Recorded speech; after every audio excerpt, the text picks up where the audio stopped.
पूरे जनपद के सामने उसका अपमान कर दिया जाता है और उसके बाद कहा जाता है कि आपकी 2 दिन पहले डिलीवरी हुई ना, ठीक है, कागज बीएससी ऑफिस में जमा कर दीजिए। वो 2 दिन की बेटी को लेकर के बीएससी ऑफिस कागज के चक्कर में चक्कर लगा।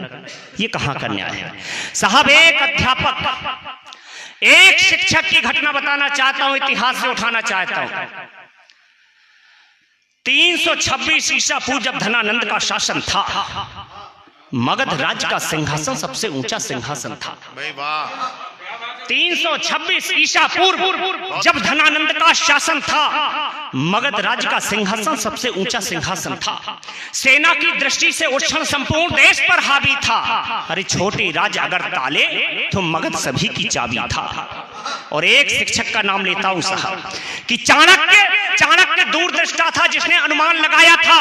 धनानंद को विष्णुगुप्त ने खुद जाकर समझाया था कि भारत की पावन धरती पर परदेशी हमला होना है। अरे भारत का स्वाभिमान शायद भारत में खोना है।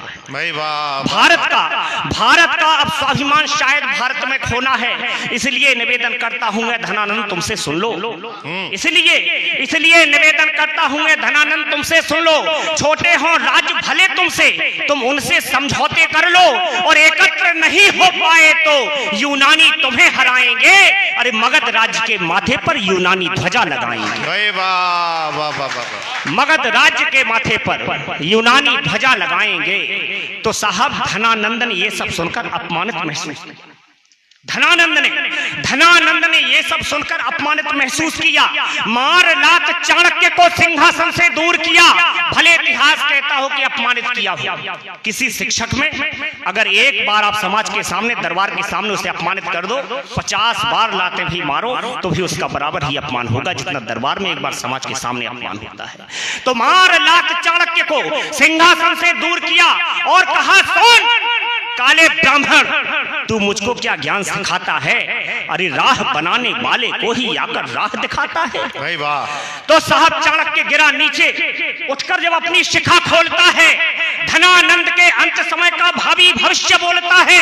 और चाणक्य ने कहा कि जब तक तेरा अंत नहीं तब तक ना बांधी जाएगी मेरी शिखा की ग्रंथि, तुझको ये पल याद दिलाएगी। मेरी शिखा की ग्रंथि तुझको ये पल याद दिलाएगी। और विधायक जी एक निहत्था अध्यापक, जिसके पास ना अस्त्र ना शस्त्र ना भीड़ न परिवार न कुटुंब न सेना, और छोटे से बालक चंद्रगुप्त मौर्य को मगध का राजा बना देता है। तब अंतिम 4 पंक्तियां निकलती हैं। आदरणीय मिश्र जी सुने, आप हिंदी के बहुत विद्वान और इतिहास के पारंगत हैं, आप सुने 4 पंक्तियां कि होकर अपमानित जब कोई शिक्षक क्रोधित हो जाता है।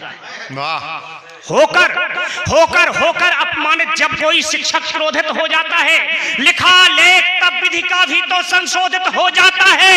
और भूचाल धरा पर आता है।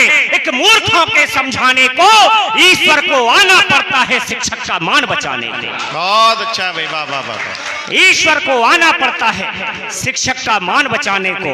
ईश्वर को आना पड़ता है शिक्षक का मान बचाने को। और अंतिम छंद पढ़ता हूं और बड़े भाई श्रद्धेय पीयूष नगाय जी के चरणों में कोटिशः प्रणाम करते हुए जितेंद्र आदित्य जी की पावन उपस्थिति, प्रशांत भैया को प्रणाम करता हूं। अंतिम छंद सुने विधायक जी की, ढूंढते हैं राम को कि राम का निवास कहाँ, किस धाम जाऊं जहां राम मिल जाएंगे। ढूंढते हैं राम को कि राम का निवास कहाँ, किस धाम जाऊं जहां राम मिल जाएंगे। योगी राज कृष्ण को तलाशते हैं आज हम कि पत्थर की मूरत में श्याम मिल जाएंगे। किंतु राम श्याम मिल पाए हमें कहीं नहीं, गुरु ने कहा ये अविराम मिल जाएंगे। अरे पूज के तो देखो माता और पिता चरणों को, इन्हीं चरणों में चारों